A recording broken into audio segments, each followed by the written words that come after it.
Halo semuanya, apa kabar? Kita ada di materi culinary business yang sesi ketiga. Pada hari ini kita akan membahas tentang revenue streams dari culinary business. So, saya akan mulai dengan iya. Nah, jadi teman-teman semua, hari ini kita akan berbicara tentang revenue yang ada di dalam culinary business. Saya mengambil contoh dari sebuah bisnis yang memang lengkap gitu ya. Di sini juga kita akan mengetahui bagaimana culinary business ini di-manage secara financial, tetapi lebih ke revenue-nya, dan memahami bagaimana revenue streams di food and beverage ini biasanya dihitung begitu ya. Kemudian yang ketiga adalah memahami profit and loss statement dalam hari ini khususnya adalah revenue. Nah, yang pertama yang perlu saya sampaikan di sini adalah bahwa ketika kita bicara tentang food and beverage profit and loss statement, kita bicara tentang 4 kelompok angka gitu ya. Yang pertama adalah revenue, yang kedua adalah food and beverage cost, kemudian ada employees and related expenses, kemudian ada other expenses. Kenapa di sesi ini saya mengkhususkan pembahasan pada revenue? Karena memang revenue ini akan sangat terkait dengan jenis-jenis atau tipe-tipe menu yang bisa kita tawarkan kepada calon pelanggan atau pelanggan kita. Dan hanya membahas revenue ini saja kita sudah menghabiskan waktu yang cukup lama. So, ini adalah 4 kategori atau 4 kelompok ketika kita mau membuat sebuah laporan keuangan atau profit and loss statement dari food and beverage business. Oke, jadi sekali lagi ada revenue, kemudian kelompok kedua adalah food and beverage cost. Nanti saya di minggu depan saya akan menjelaskan kenapa. Kemudian ada employees and related expenses. Ini yang berkaitan dengan karyawan ya, HR, Human Resources Department, dan related expenses itu yang berhubungan dengan semua yang terkait dengan karyawan gitu, seperti misalnya tunjangan, kemudian asuransi, kemudian ada juga pajak dan lain-lain sebagainya di dalamnya. Other expenses adalah kebanyakan cost yang berhubungan dengan hal lain yang diperlukan di dalam sebuah culinary business di luar food and beverage cost. Oke. Kalau kita bicara tentang revenue di sini, teman-teman mungkin berpikir bahwa kalau kita punya culinary business, oke, artinya kita cuma punya, misalnya saya mau jualan makanan aja nih, gitu kan. Sometimes culinary business itu nggak cuma makanan sebetulnya ya. Kadang kita juga perlu dan penting untuk memikirkan ada nggak sih pemasukan lain selain di makanan begitu ya. Nah, tentu saja di sini ada beberapa poin yang saya keluarkan, yaitu yang pertama adalah beverage revenue, yang kedua adalah other revenues. Nah, saya mau masuk ke food revenue dulu. Jadi kalau kita bicara tentang food revenue, kita berpikirnya harus melihat bagaimana manusia itu hidup sehari-hari. Kenapa? Karena biasanya kita aktivitas culinary business ini akan sangat bergantung pada aktivitas manusia. Kenapa? Karena memang makanan itu sangat dekat dengan kebutuhan dasar manusia. Dan kebutuhan dasar manusia ini sudah pasti sesuai dengan waktu-waktu yang menjadi kebiasaan manusia untuk mengkonsumsi makanan. So, kita bisa mengkategorikan food revenue ini menjadi breakfast, lunch, dinner, and supper. Nanti saya jelaskan breakfast itu kapan, lunch itu kapan, dinner itu kapan, dan supper itu kapan. Karena tidak hanya breakfast, lunch, dinner, supper, tapi juga ada yang lainnya, begitu ya. Kemudian beverage revenue. Beverage revenue ini kita melihatnya dari sisi beberapa tipe menu seperti soft drinks. Soft drinks di sini termasuk misalnya yang pertama udah pasti air mineral ya, bisa sparkling, bisa flat flat water atau sparkling water itu yang sekarang sudah semakin marak di Indonesia, ditawarkan oleh restoran atau rumah makan atau beberapa kedai atau apa ya, kafe gitu ya di Indonesia. Kalau di luar negeri biasanya, terutama di Eropa, biasanya air putih itu dikasih gratis. Kenapa? Karena tinggal ngambil dari air keran gitu ya, karena air keran mereka bisa diminum. Tapi kalau di Indonesia sudah pasti air mineral itu dijual begitu. Cuman kalau misalnya kita ke Starbucks misalnya ya, sorry saya sebut merek, Starbucks itu kalau kita minta air putih pasti dikasih gitu ya. Dan whether it is iced water atau yang hot water, itu biasanya kita dikasih. Cuman kalau misalnya kita minta hot water udah gitu kebangetan ya di-charge teh biasanya. Nah, soft drinks ini pertama dari mineral water, kemudian ada jus gitu ya. Cuman jus ini kalau yang di dalam yang fresh itu baru kategorinya sendiri sebagai juices. Tapi kalau misalnya dia ada di dalam botol dan sudah dalam kemasan, dia masuknya ke soft drinks biasanya. We know that kalau soft drinks itu termasuk kayak minuman soda ya, seperti cola, kemudian ada apa lagi ya, kita sebut merek aja lah ya, itu brandnya Coca-Cola itu ada Sprite, ada Fanta, dan lain sebagainya gitu kan. Kalau brandnya Pepsi itu ada Sarsaparilla lah yang dan lain sebagainya. Terus begitu kalau nggak salah ada soft drinks yang lain. Itu soft drinks itu biasanya dikenal sebagai minuman bersoda gitu ya. Tapi kalau sekarang mungkin soft drinks itu tidak hanya minuman bersoda, tetapi yang di botolan itu juga kita bisa kategorikan seperti misalnya air teh seperti teh botol, itu kita juga bisa kategorikan sebagai soft drinks. Nah, kalau juices di sini tadi saya sudah sampaikan bahwa ketika kita bicara juices yang fresh itu bisa kita kategorikan sendiri. Kenapa? Karena biayanya itu berbeda dengan minuman yang botolan. Kalau kita bicara fresh juice, artinya kita membeli atau kita bahan bakunya itu adalah buah-buahan gitu. Jadi ini harus kita sendirikan karena ini nanti terkait sama cost nih teman-teman semua. Oke? Nah kemudian selain juices ada juga yang namanya mocktails. Kemudian ada yang namanya cocktails, kayaknya teman-teman udah tahu ya kalau cocktails. Oke. Lalu ada spirits dan ada wines. Saya membatasi ke spirit dan wines, kenapa? Karena nanti kalau kita bicara lebih jauh, nanti kita akan bicara ke minuman-minuman yang mungkin teman-teman juga sebetulnya itu bisa dipelajari di kalau ada beverage knowledge gitu ya, yang itu bisa lebih dalam lagi.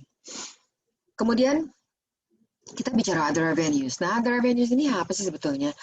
Jadi guys, kalau kita bicara other revenues ini adalah revenue yang possibly itu bisa dimasukkan ke dalam bisnis kita. Contoh nih, kalau kita punya rumah makan gitu ya, kita punya rumah makan isinya mie ayam. Nah, kalau kita bicara mie ayam, artinya kita bisa dong apa sih kira-kira yang bakal bisa dimakan atau bisa menjadi teman mie ayam gitu ya. Nah, kita mesti melakukan kita harus melakukan research, terutama kira-kira orang tuh kalau makan mie ayam tuh temennya tuh apa ya gitu kan. Nah, di sini guys, ada revenue kalau kita punya warung mie ayam atau kita punya rumah makan isinya mie ayam, kemungkinannya nanti kita bisa menjual beberapa misalnya snack gitu. Snack yang bisa kita jual yang menjadi seperti makanan pembuka gitu sambil menunggu mie ayamnya disajikan. Nah, itu kan snack ini kalau misalnya kita jual, lalu revenue-nya masuk ke mana gitu? Apakah masuk ke food revenue? Nah, biasanya kalau yang produk-produk pendukung seperti ini dia masuknya lebih ke other revenue. Kenapa demikian? Karena biasanya produk-produk seperti ini nih tidak kita buat sendiri. Walaupun kita buat sendiri pun biasanya kita masukkan ke AgriRevenue supaya apa? Supaya dalam pengecekan atau melakukan men-trace kira-kira kenapa sih ini produk laku atau enggak gitu ya. Itu akan memudahkan kita sebagai manajer dari restoran itu gitu. Nah, di sini saya mengambil contoh misalnya rokok gitu ya. Karena yang namanya rokok itu guys, kalau di sebuah restoran, terutama kalau kita bicara restoran, apalagi ada area yang terbuka, orang itu pasti akan mencari rokok gitu ya. Kalau misalnya harga rokok, saya nggak tahu sekarang harga rokok berapa, mungkin 20.000, 25.000 gitu ya. Di restoran tuh kita bisa markup sehingga kita bisa mengambil keuntungan di situ. So, kita bisa masukkan cigarettes, misalnya rokok ini ke dalam other revenues. Nah, ini salah satu contoh ya guys. Misalnya hal lain lagi, ada yang disebut dengan corkage fee. Corkage fee ini apa sih? Corkage fee ini adalah ketika ada, jadi gini, sebetulnya corkage fee ini lebih ke, kalau teman-teman tahu apa itu cork, cork itu adalah busa yang digunakan untuk menutup botol wine gitu ya. Nah, asal muasalnya nama corkage itu, corkage fee ini adalah dari sebuah botol wine. Jadi kalau di dunia barat, ketika orang mau makan itu biasanya mereka minumannya itu adalah wine. Nah, kebanyakan orang itu berpikir bahwa kalau misalnya beli wine di luar atau di di rumah makan itu pasti mahal. Terus atau misalnya ada orang-orang yang misalnya saya diundang untuk makan di restoran oleh beberapa orang teman. Nah, status saya di sini nih diundang. Artinya kalau saya diundang itu, saya harus membawa sesuatu yang membuat mereka seneng lah gitu ya. Nah, antara lain biasanya kalau misalnya kita nggak bawa kue, biasanya kita bawanya wine. Nah, kalau wine-nya udah dibawa, sometimes kan kalau udah diterima sama yang undang, wah ini harus dibuka nih gitu, wine-nya harus kita nikmati sama-sama. Nah, di sini guys, kalau kita buka wine itu di restoran tersebut, maka pihak restoran akan bete dong, waduh, ini orang kesini bawa minuman sendiri, terus dia mau pakai gelas gue gitu, rugi dong gue gitu kan. Nah, jadi yang namanya corkage fee ini adalah supaya ya pemilik restorannya tidak merugi. Artinya ya boleh sih minum wine di tempat saya dengan botol yang dibawa sendiri gitu ya, botol wine dibawa sendiri dengan peralatan peralatan yang saya keluarkan untuk membantu para tamu saya minum wine-nya, ya minimal lu bayar dong gitu, kayak sewa gelasnya gitu, istilahnya seperti itu. Tetapi biasanya corkage fee ini dihitung dari contoh nih misalnya ya, satu botol wine itu misalnya harganya 1 juta rupiah gitu. Nah, kalau kita bicara corkage fee, itu biasanya dia seperempat dari harga wine gitu. Tapi ada tergantung dari rumah makan atau restoran yang bersangkutan, kelasnya seperti apa gitu. Ada yang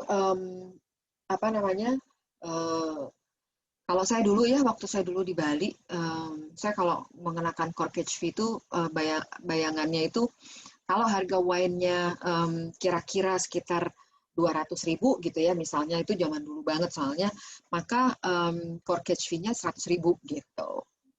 Nah, kalau misalnya harga wine-nya kurang lebihnya 600.000, saya harus ngenain minimal 200.000 corkage fee. Kenapa demikian? Karena hitungannya adalah dia nggak cuma pakai gelas kita, tapi memakai premises kita kayak misalnya tempat duduk, kemudian jadi tamu kalau misalnya udah pakai tempat duduk terus dia minum wine yang dibawa sendiri, saya kan nggak bisa terima tamu lain yang mungkin spend-nya akan jauh lebih banyak daripada itu gitu. Nah, corkage fee ini biasanya diberlakukan per botol. Jadi kalau kita misalnya bawa 2 botol, ya misalnya kita corkage fee itu 250.000 per botol, artinya saya harus mengenakan 500.000 untuk 2 botol. Kira-kira seperti itu. Oke, satu lagi for your information, kalau misalnya restoran kita atau rumah makan kita itu tidak memiliki izin alkohol, izin menjual alkohol, jangan sekali-sekali mengenakan corkage fee. Jangan sekali-sekali kita menjual minuman yang beralkohol. Kenapa? Karena ada peraturannya, guys. Kita tidak boleh menjual minuman beralkohol di atas 5%. Tapi moga-moga ini peraturannya belum berubah ya. Jadi kalau misalnya kita mau jualan minuman itu biasanya hanya boleh bir. Kalau udah wine itu artinya kita harus punya izin menjual minuman beralkohol karena wine itu sudah di atas 7 atau 8% gitu ya. Udah di atas 8%, sehingga harus ada izinnya. Kalau enggak itu nanti bisa disalahgunakan.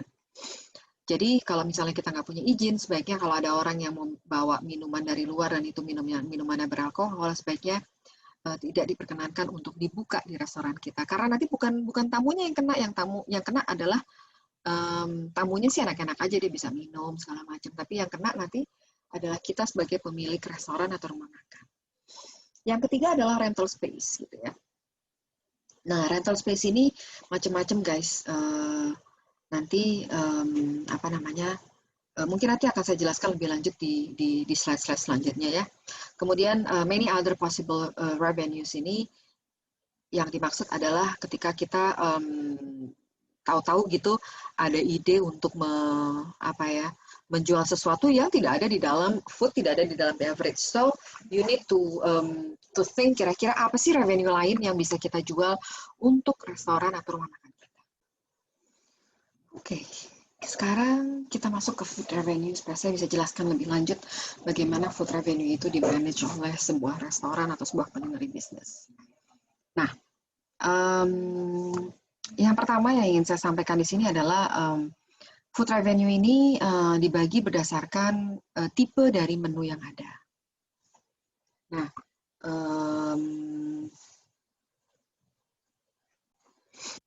berdasarkan tipe menu, menu itu dibagi menjadi 3 ya. Yang pertama adalah a la carte, yang kedua adalah buffet, yang ketiga adalah set menu. Kemudian berdasarkan tipe of service-nya, tadi kita udah bahas, ada breakfast, ada lunch, ada dinner, sama ada supper. Nah, teman-teman semua, saya akan bahas satu persatu bagaimana a la carte, buffet, dan set menu ini bisa masuk ke semua tipe service yang ada. Makanya kita akan mulai dengan bahas a la carte nih ya. Nah, oke. Apa sih itu a la carte menu? A la carte menu itu adalah, ini contoh sebuah a la carte menu, di mana setiap makanan atau setiap jenis setiap porsi makanan itu dijual secara ketengan lah gitu ya. Kalau rokok ketengan itu kan per linting gitu ya, atau per satuan lah gitu. Nah ini sama, a la carte itu adalah kalau kita pernah dengar mau a la carte atau mau buffet gitu kan. Nah kalau a la carte itu kita belinya itu per dish gitu ya. Jadi kayak contoh di sini ada our signature, ada live Boston whole lobster, kemudian ada lobster roll dan lain sebagainya. Ini our signature namanya. Nah ini kategori yang bisa dilakukan oleh restoran atau pemilik restoran. Nah a la carte itu biasanya tergantung dari jenisnya gitu ya. Kita mulai dengan appetizer. Nah, appetizer itu adalah makanan pembuka. Teman-teman udah tahu lah ya kalau appetizer itu makanan pembuka. Kemudian biasanya kalau kita bicara makanan yang full course, artinya kita bicara mulai appetizer, main course, sama dessert gitu ya. Nah, ini kenapa saya ngambil menu ini? Karena di sini lengkap guys. Our signature yang ada di sini ini ya, kategori our signature di sini adalah makanan yang memang specialty dari restoran tersebut gitu. Jadi dia bisa bilang ini adalah signature-nya mereka. Tapi ada juga appetizer yang berdiri sendiri dan juga main course yang berdiri sendiri. Nah, lalu bagaimana sih kalau misalnya a la carte ini disajikan untuk breakfast, lunch, and dinner, dan juga supper. Nah, jadi kalau kita bicara tentang breakfast, guys, biasanya menu a la carte-nya breakfast itu benar-benar yang cuman apa namanya sangat simple gitu. Ada yang disebut dengan continental breakfast, kemudian ada American breakfast, kemudian ada itu lebih ke tapi mereka sifatnya per item gitu. Contohnya nih, kalau telur setengah mateng apa namanya rebus itu berapa gitu ya. Kalau telur ceplok itu berapa gitu. Nah, model-model yang seperti ini biasanya di dalam proses apa namanya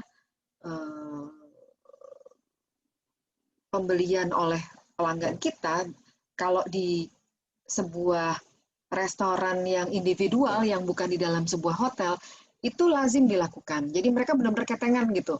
Telur rebus sendiri, terus udah gitu kentangnya sendiri gitu ya. Tapi kalau di sebuah hotel biasanya mereka nggak mau ambil pusing guys, mereka langsung bikin set menu. Nanti kita bicarakan tentang set menu. Nah, kalau yang ala carte ini benar-benar satuan gitu ya. Kopinya sendiri, rotinya sendiri, telurnya sendiri gitu ya. Nah, di dalam contoh ala carte menu ini ada yang disebut dengan corkage charge nih. Di bawah sini nih ada tulisan corkage charge. Dia biasanya 150 per 150 Hong Kong dollars yang ini ya, per bottle of wine gitu. Jadi seperti tadi saya bilang bahwa corkage itu betul-betul per botol gitu. Cuman biasanya kalau champagne itu lebih lebih mahal daripada wine biasa. Dan kalau misalnya spirit itu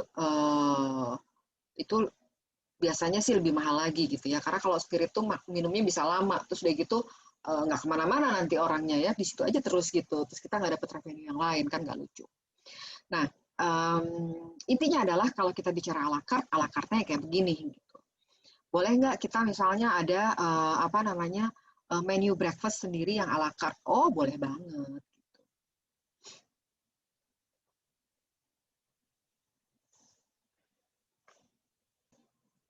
Oke, jadi ini adalah ala carte menu.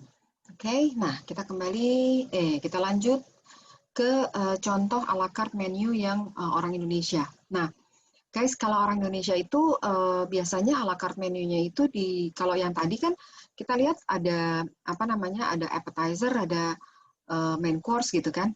Nah, kalau di ala carte menunya orang Indonesia, biasanya karena kita tuh banyak makanan yang sifatnya berkuah-kuah gitu ya, makanya dia mengkategorikannya berdasarkan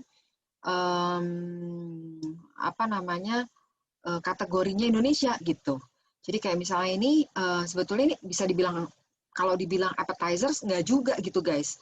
Kenapa? Karena kalau kita bicara otak-otak ikan asam pedas, apakah iya kita makannya pas di pembukaan gitu ya, di pembukaan sebuah jamuan makan kan enggak. Terus misalnya kalau kita bicara tentang pecel gitu, masa iya kita makan pecel sebagai appetizer? Jarang kan, bahkan kita makan pecel itu sebagai makanan utama gitu. Nah, di Indonesia itu sekarang sudah mulai orang itu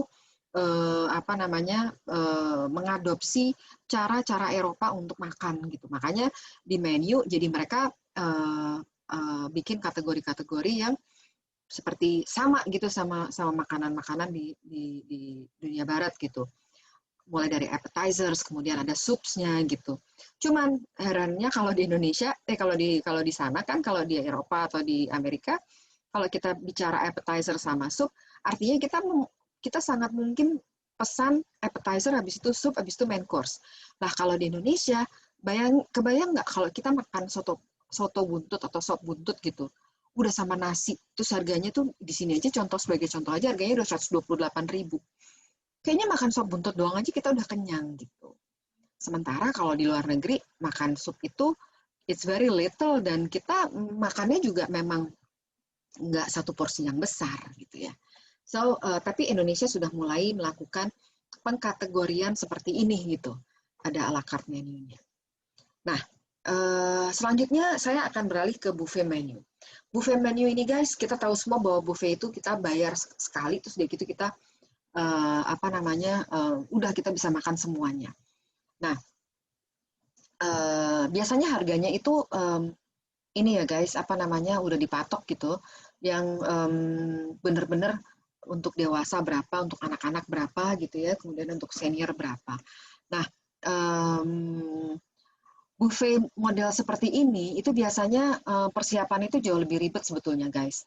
Cuman ini akan sangat menguntungkan kalau misalnya tamu kita tuh banyak banget. Jadi kalau kita punya buffet, itu yang datang itu cuma sedikit, udah pasti kita rugi gitu. Jadi kita harus melihat animonya seperti apa. Makanya kalau di sebuah restoran, di sebuah restoran yang ada di sebuah hotel, kalau misalnya ada buffet siang hari, artinya apa? Artinya ada tamu banyak di dalam hotel itu.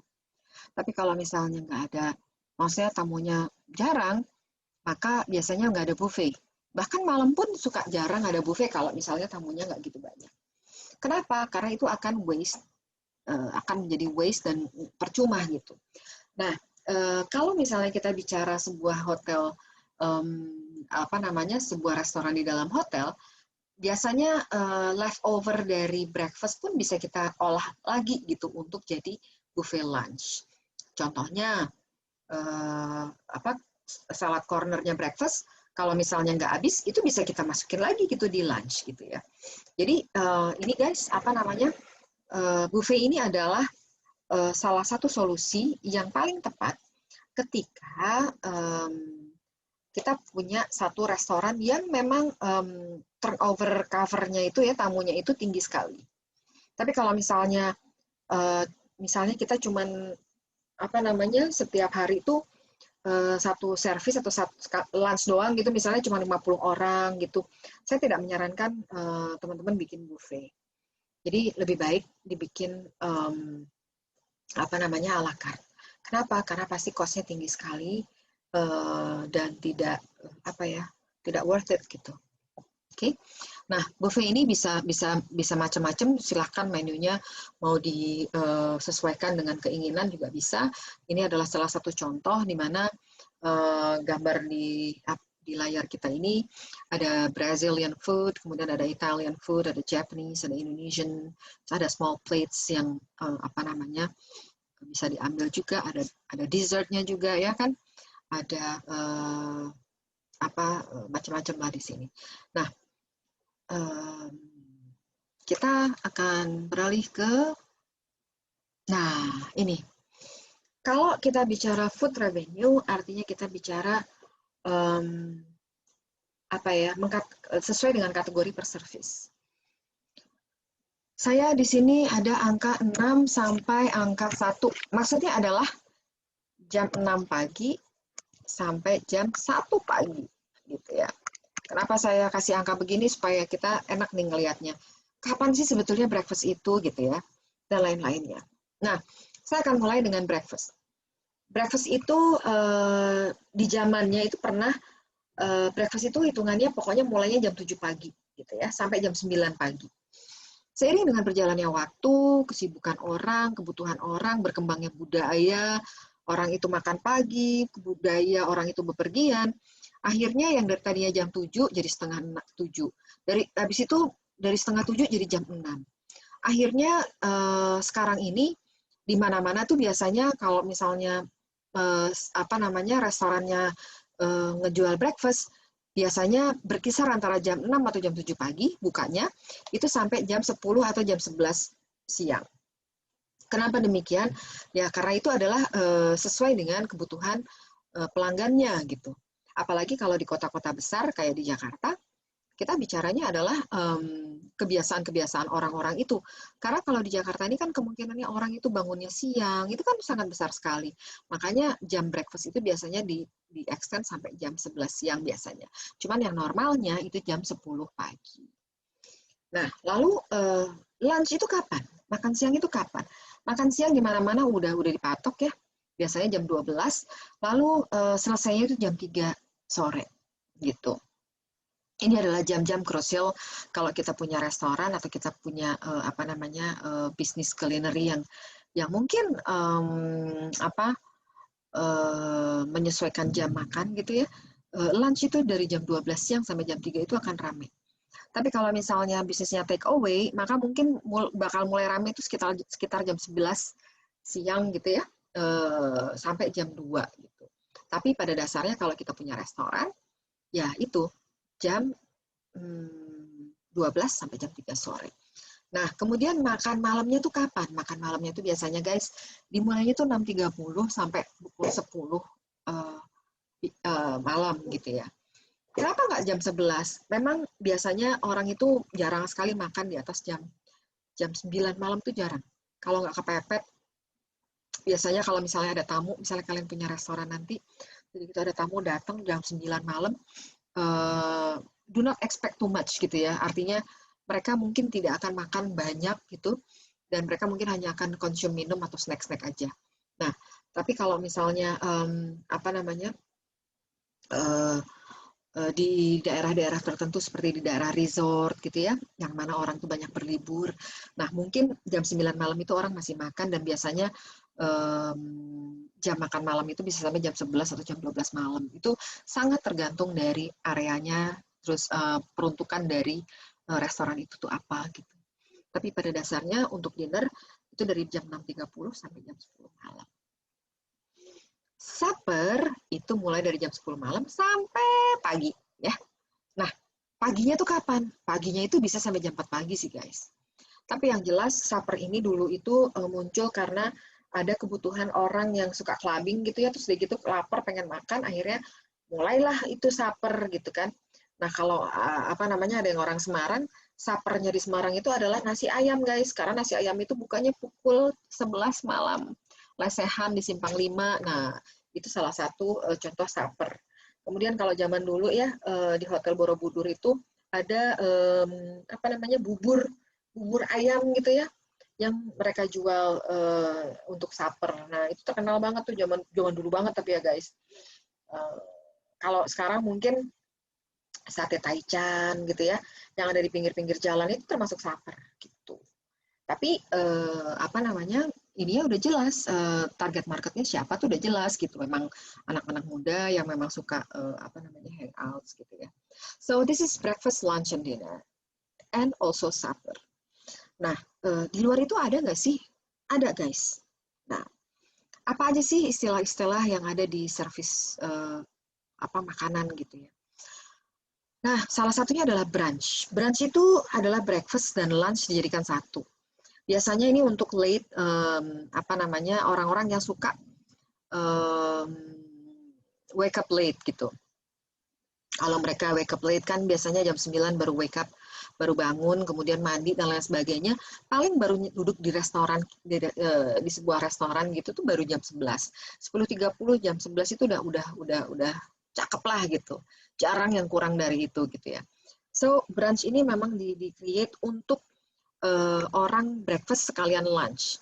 Dan biasanya sebetulnya guys, kalau di tempat-tempat yang cukup high standards, itu brunch itu tuh dimulainya tuh pukul 10 pagi, selesainya pukul 2 siang gitu ya.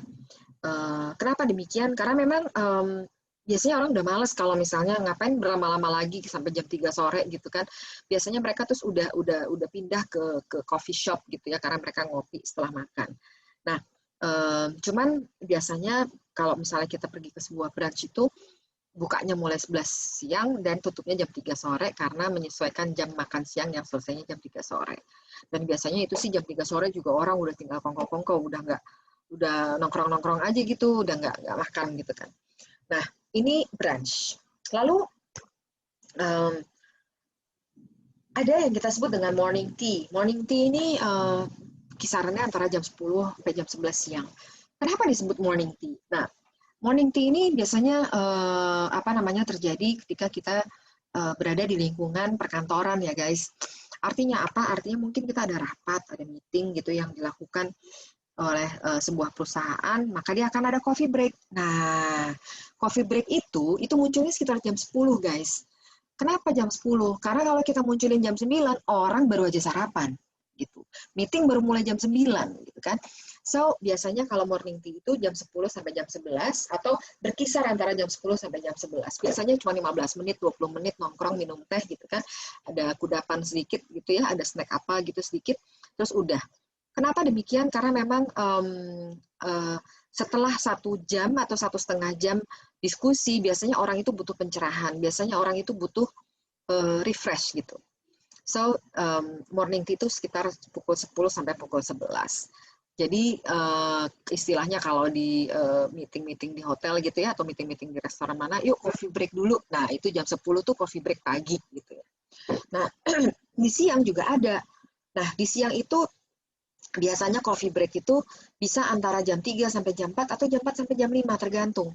Cuman seringkali apa namanya, lebih seringnya itu sekitar pukul 4 gitu ya.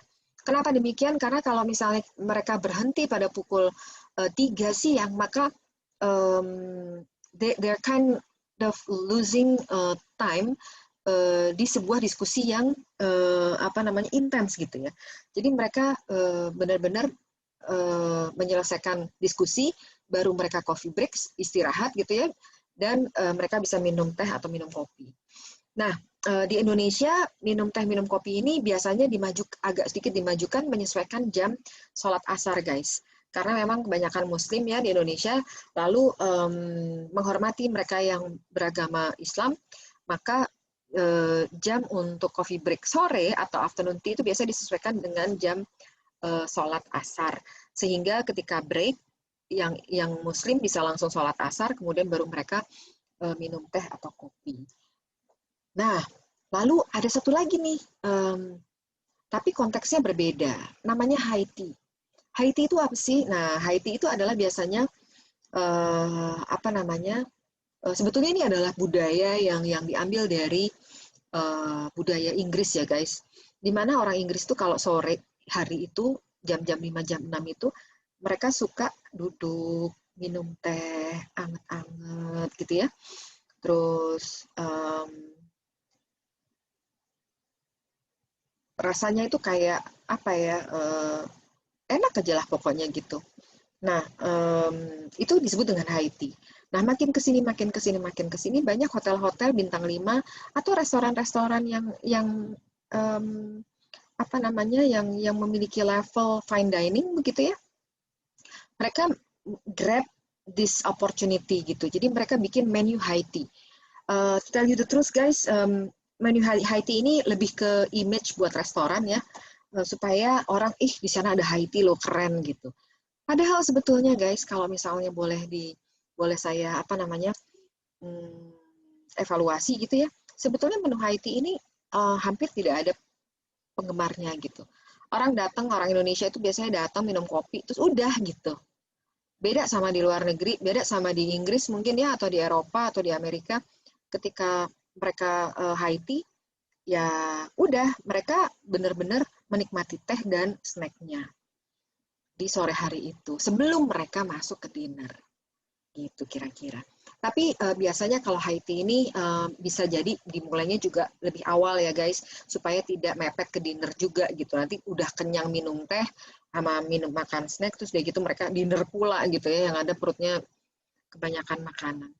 So ini adalah apa namanya, kategori food revenue per service gitu ya. Servisnya ada apa aja sih gitu. Nanti apa namanya, ini akan sangat mempengaruhi profit and loss statement yang teman-teman perlu bikin gitu kalau misalnya apa namanya, punya produk-produk yang disesuaikan dengan service yang ada di sini, either itu breakfast, lunch, dinner, supper, atau brunch misalnya, morning tea, afternoon tea, atau high tea. Nah, itu akan perlu ada kategori-kategori khusus seperti itu. Nah, oke, kita akan sampai ke beverage revenue. Beverage revenue itu seperti apa sih? Nah, beverage revenue ini nggak sama nih guys sama food revenue. Kalau food revenue itu apa namanya, betul-betul dilihat dari jenis-jenisnya itu tadi kan. Nah, kalau beverage ini kecenderungannya lebih ke a la carte guys. Ada nggak yang buffet? Ada, udah pasti, tapi jarang gitu ya. Apa namanya, biasanya yang buffet itu lebih ke, kalau di Indonesia itu ya, yang saya temui itu yang beverage revenue yang buffet itu biasanya ke makanan-makanan yang Asia ya, lebih ke makanan Jepang, makanan Korea gitu, termasuk minuman free flow gitu kan. Tapi di Amerika juga ada sih yang free flow soft drinks gitu misalnya. Cuman kalau kita bicara tentang beverage revenue yang secara umum, ini benar-benar lebih ke a la carte ketimbang buffet atau set menu. Nah, Beverage revenue ini berdasarkan tipe, itu bisa kita kategorikan nih guys. Cuman jarang-jarang sih kita bikin financial statement yang sesuai dengan tipe beverage. Cuman dalam pengkategoriannya, dalam kita mencatat penjualan kita, sebaiknya kita pilah-pilah nih, coffee and tea sendiri, soft drink sendiri, juices sendiri, mocktail sendiri, cocktail sendiri, spirit sendiri, wine sendiri, gitu ya.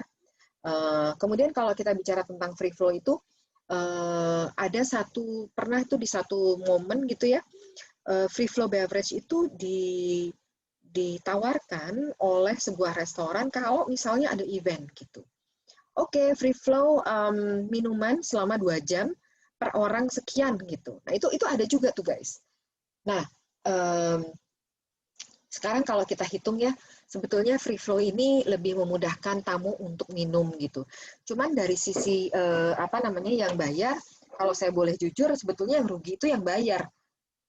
Kalau misalnya tamu-tamunya itu minumnya nggak banyak guys, dan kita bisa takar kok. Orang itu sekali minum itu nggak mungkin itu sekali minum itu 1 liter gitu kan. Air putih seliter aja kita nenggaknya juga susah gitu, apalagi minuman yang lain gitu ya, yang seperti kopi, teh, segala macam gitu.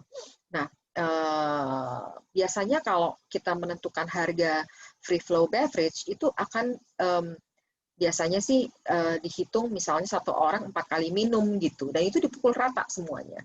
Jadi untungnya ada di kita sebagai penjual gitu ya, sebagai restoran. Nah, lebih lanjut lagi saya ingin bicara tentang beverage itu tuh apa sebetulnya. Nah, tipe beverage itu ada mocktails, cocktails, spirits, dan wines.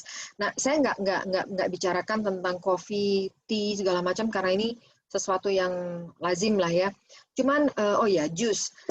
Saya tadi janji mau bicara tentang jus. Nah, jadi gini guys, di beberapa restoran, tergantung dari ownernya maunya bagaimana, jus itu biasanya beberapa restoran itu menganggap bahwa jus itu adalah food gitu ya. Sementara di restoran lain itu menganggap jus itu adalah beverage. Kenapa?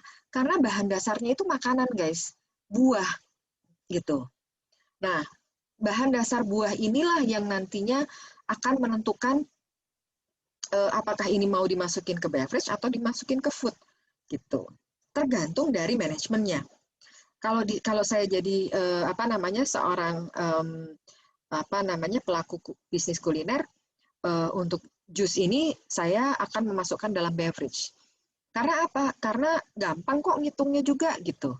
Kita nggak perlu ribet ngitungin itu jadi food gitu. Kenapa? Karena kita tahu kok, kita bisa naker. Misalnya kita mau bikin jus pepaya, berapa sih dari 1 whole pepaya kita butuh bikin jus pepaya gitu kan? Nah, itu bisa dihitung juga gitu. Jadi makanya kecenderungan saya lebih melihat bahwa jus ini adalah beverage revenue ketimbang food revenue. Cuman banyak orang yang misunderstand the context. Jadi, loh ini kan buah gitu. Ya udah masukin aja ke food. Itu juga nggak apa-apa juga, terserah juga gitu ya. Cuman tergantung dari bagaimana cara kita manage. Nggak ada yang pasti kok guys. Kita boleh tuh tentukan sesuai dengan yang menurut kita itu masuk akal gitu ya. Kalau coffee and tea, kita udah tahu lah ya, kopi itu gimana, teh itu gimana.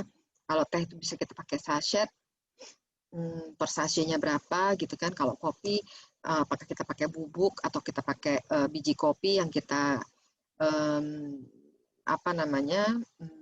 kita bikin ground gitu kan. Nah, kalau soft drink sudah pasti per botol gitu. Nah, oke. Saya akan bicara tentang tipe beverage yang lainnya, yang 4 tipe beverage lainnya. Ada mocktails, ada cocktails, ada spirits, dan wines. Simply kita bicara tentang beverage.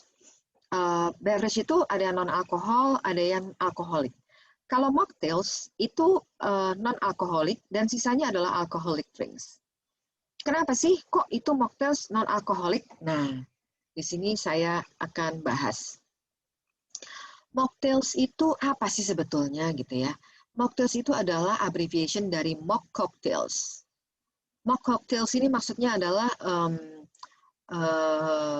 sesuatu yang bersifat festif gitu ya, pesta gitu ya, yang bersifat untuk celebration gitu maksudnya. Nah, di mana di dalam pesta itu kita menyediakan minuman-minuman yang tidak beralkohol. Lalu bentuknya kayak gimana? Nah, bentuknya seperti gambar di depan ini guys, kecuali yang ini ya, yang apa nih, ada bir satu nih nyelonong gitu di sini. Cuman kayak misalnya ini ada kiwi, jus kiwi nih. Ini juga kita mungkin bisa kita sebut dengan mocktails. Kenapa? Karena di dalam sini kemungkinannya nggak cuma ada jus kiwi, tapi ada juga sirupnya, kemudian ada juga apa namanya, jus lemonnya misalnya gitu ya, untuk memberikan rasa yang luar biasa gitu. Nah, jadi yang namanya mocktails itu adalah minuman yang sudah dicampur tetapi tidak beralkohol. The word mock itself implying a facade of alcoholic cocktails without any of alcoholic content. Jadi, kalau kita mau apa namanya ceritanya nih, kita berada di sebuah acara gitu ya, social gathering gitu. Kemudian di sana ada minuman-minuman beralkohol yang ada koktail dan lain sebagainya. Terus kita mau minum, kalau kita cuma minum Coca-Cola kan kayaknya malu gitu kan. So, untuk menaikkan sedikit apa namanya image dari orang itu, maka dia pesannya itu mocktails gitu supaya dia tetap bisa minum, tetap bisa apa namanya image-nya juga wow, minumannya ada campurannya nih gitu. Walaupun sebetulnya isinya itu nggak ada alkoholnya. Nah, mocktails itu maksudnya seperti apa sih? Mocktails itu maksudnya adalah minuman yang dicampur dari berbagai jenis ingredients gitu. Macam-macam, bisa itu jus buah gitu ya, ada sirupnya, kemudian misalnya ada krim, itu juga mungkin guys. Kemudian ada herbs-nya, herbs ini misalnya kayak daun mint, kemudian apa namanya spices ini misalnya ada cinnamon ya, kayu manis, itu juga merupakan salah satu blend dari sebuah minuman. Terus bagaimana dengan apa ya,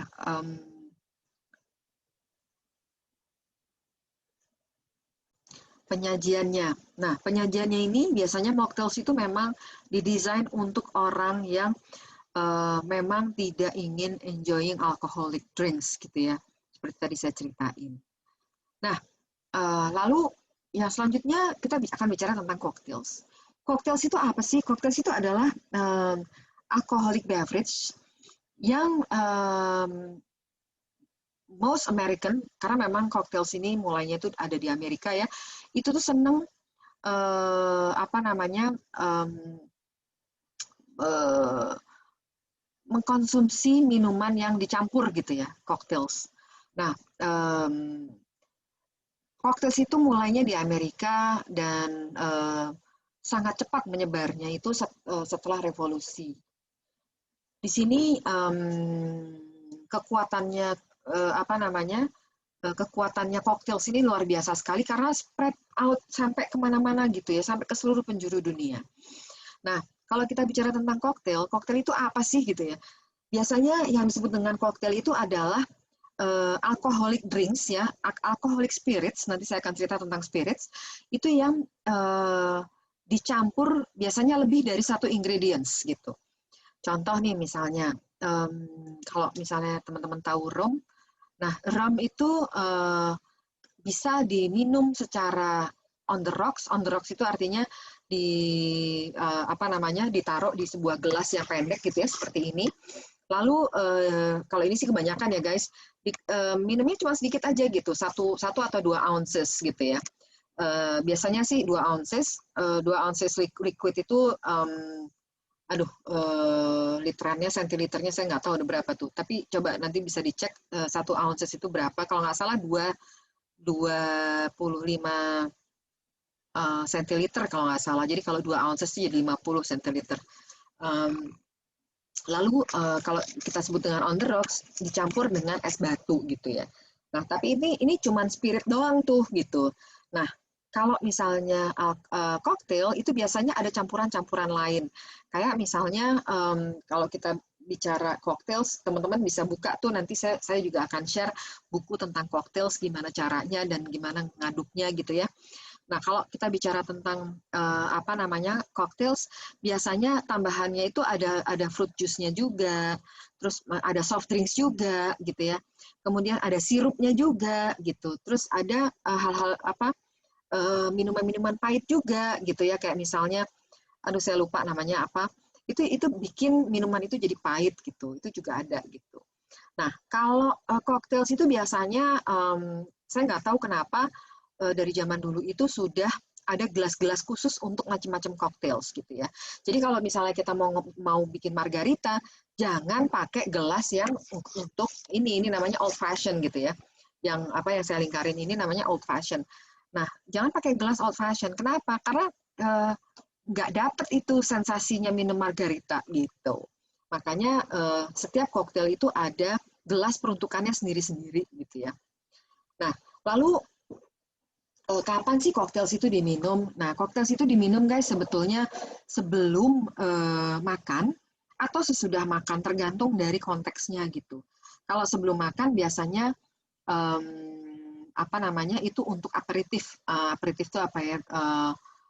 Aperitif beda ya sama appetizer. Aperitif itu adalah minuman yang menggugah selera makan gitu. Dan biasanya itu diminum sebelum makan.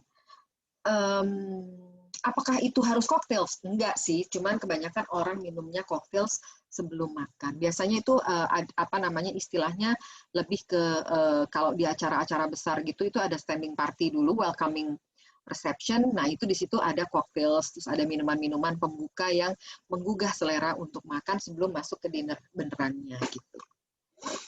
Nah, kita di sini akan bicara tentang wine, guys.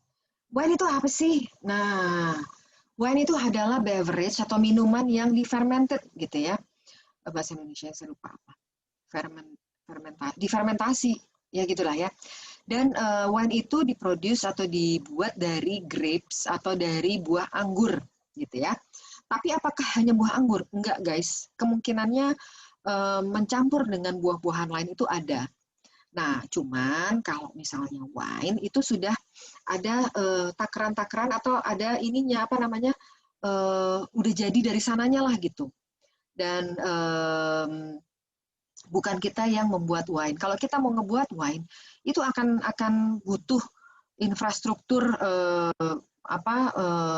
infrastruktur yang lumayan. Kenapa? Karena ada proses sebelum proses fermentasi itu kita harus metik anggurnya, kita harus lihat anggurnya sesuai apa enggak buat wine. Habis itu kita harus apa namanya wine itu harus dihancurin gitu ya. Kalau di Eropa sana biasanya zaman dulu itu katanya kalau ngancurin buah anggur itu diinjek-injek guys gitu oleh anak kecil, anak perempuan kecil gitu biasanya. Nah, kenapa demikian? Jangan tanya saya, karena itu ritualnya mereka gitu ya. Nah, terus setelah diinjek-injek, terus ada proses campuran dengan apa namanya ingredients lain, terus akhirnya mereka difermentasi.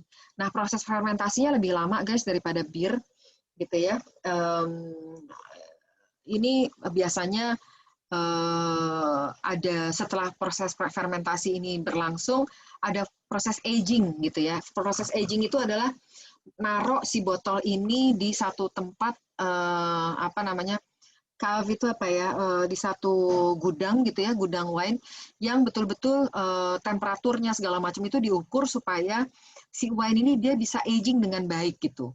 Dan itu bisa bertahun-tahun guys. Jadi kalau misalnya kita sekarang minum wine tahun 84, itu rasanya tuh bisa enak banget kalau nyimpennya bener.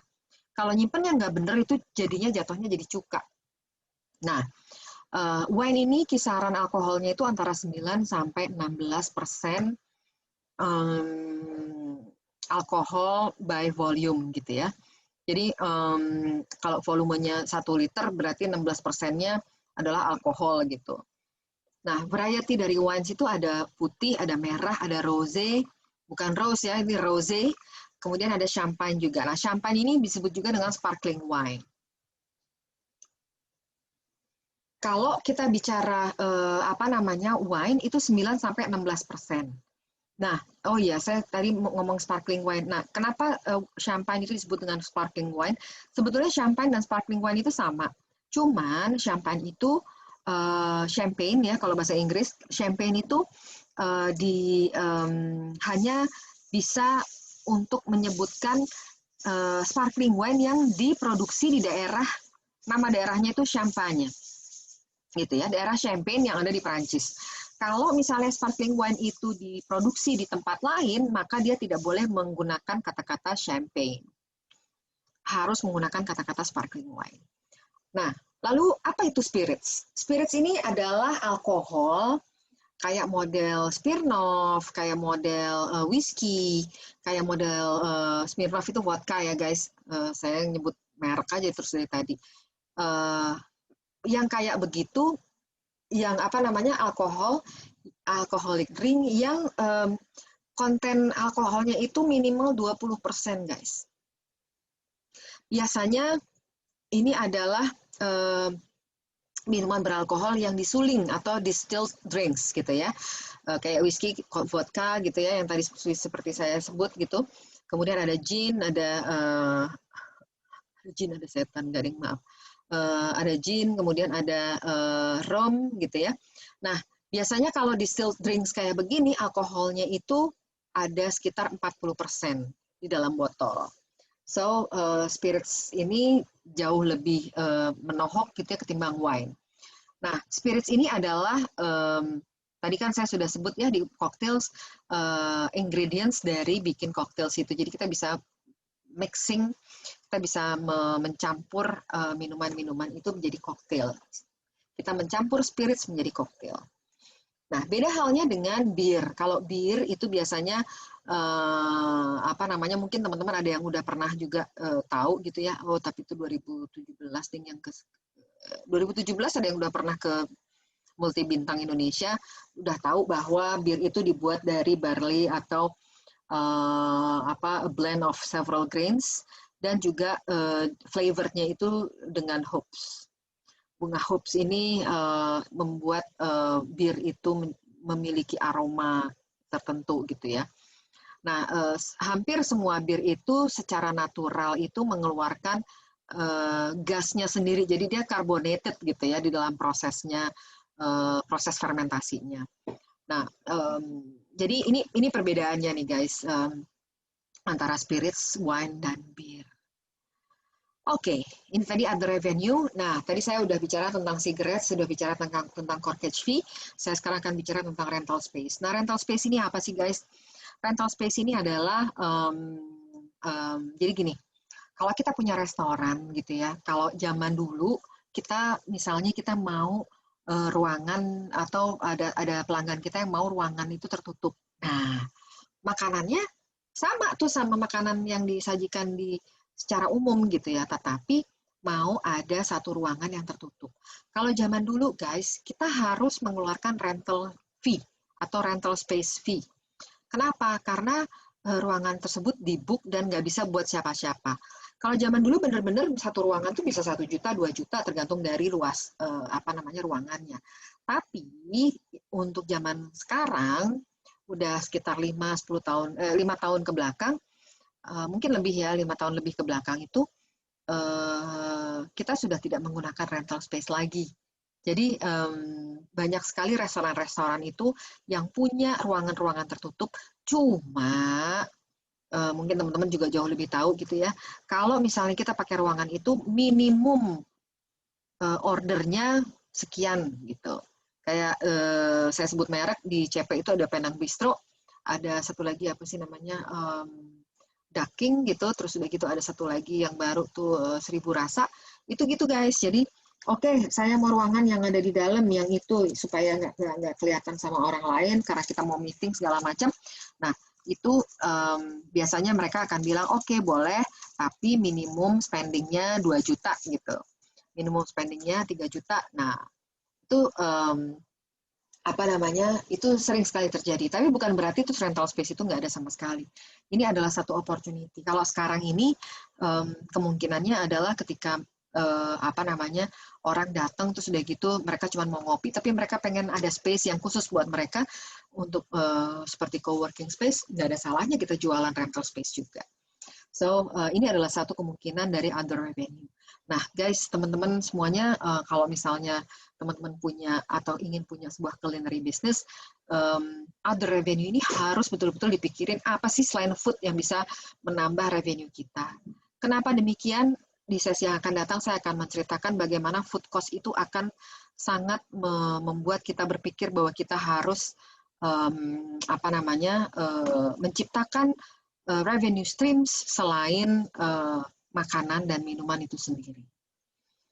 Nah, ini guys, ini adalah apa ya?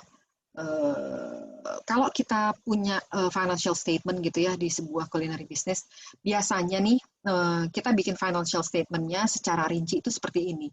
Jadi tergantung dari apa namanya, servisnya tuh apa aja ya, ada breakfast, lunch, dinner, supper.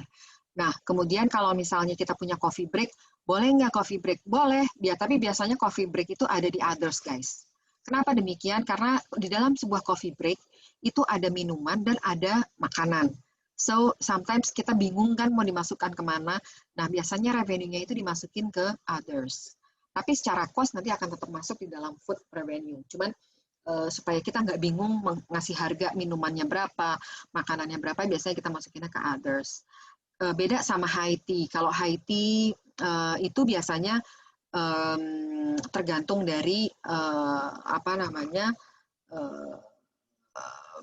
outletnya apa restorannya atau rumah makannya itu bisa masuk ke beverage revenue gitu. Karena kadang-kadang high tea atau afternoon tea itu orang tidak apa ya, datang untuk high tea tapi dia nggak mau makanannya, dia minum doang. Nah itu ada gitu sekitar jam 4 sore. So di beverage revenue ini bisa kita tambahkan high tea gitu ya. Itu boleh, emang biasanya begitu. Kalau misalnya nggak mau ditambahin di situ nggak apa-apa juga gitu. So jadi bagaimana sih bikin financial statement untuk apa namanya, sebuah culinary business? Biasanya kita bikin financial statement-nya seperti ini, guys. Misalnya kita buka restoran kita atau rumah makan kita untuk breakfast, maka kita harus hitung berapa sih number of packs-nya gitu kan, number of guest-nya tuh berapa gitu. Terus yang kita ketahui adalah misalnya di breakfast hari ini kita pemasukan kita 5 juta gitu. Number of packs-nya berapa? Ada 120. Nah, berarti 5 juta dibagi 120, jadi berapa tuh nggak tahu, saya malas banget gitu. Jadi sekitar 40.000 per orang gitu kan. Nah, ini penting nih guys, average per cover. Breakfast, revenue breakfast, misalnya 5 juta, number of packs-nya berapa? 120 dibagi 5 juta dibagi 120, jadi 40 sekian lah ya, ini saya nggak ngitung bener.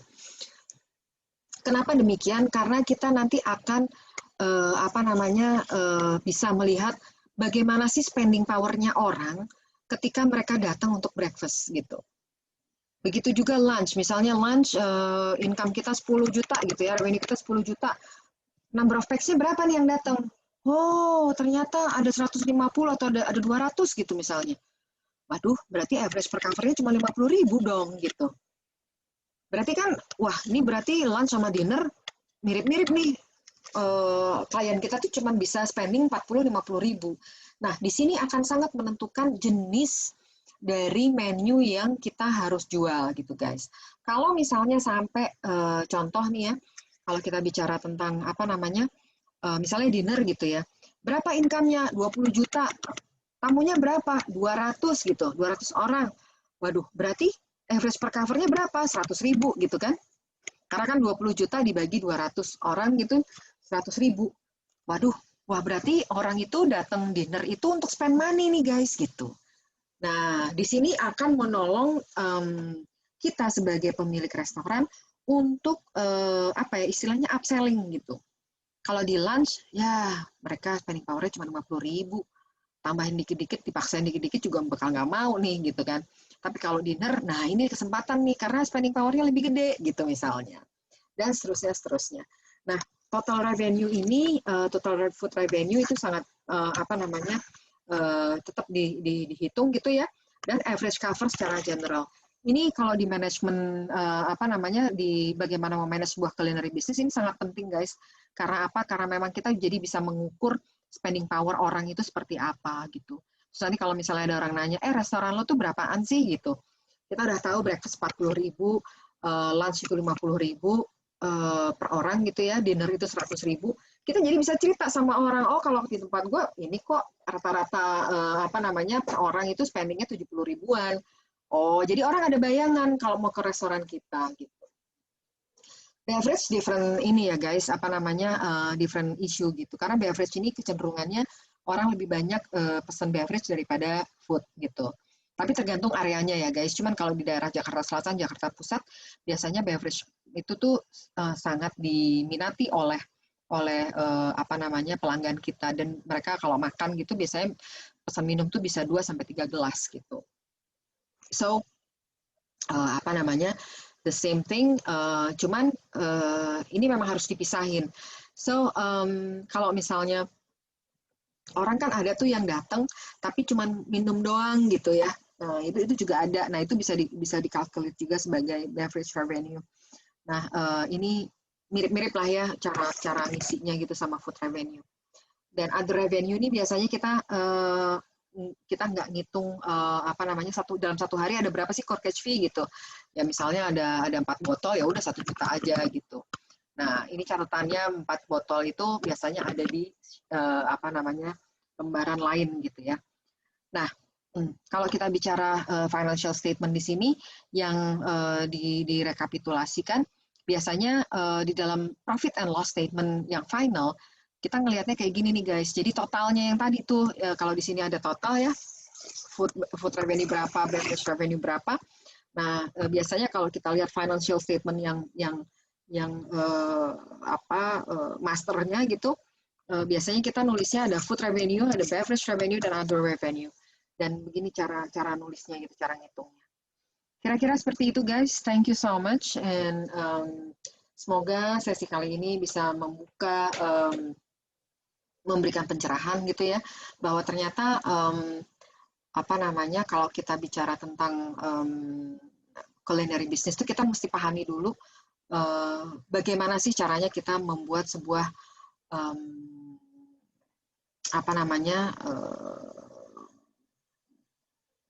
memanage-nya gitu ya, memperhitungkannya dan mengkategorikannya. Kira-kira seperti itu. Thank you everyone, and I'll see you in the next session. Bye.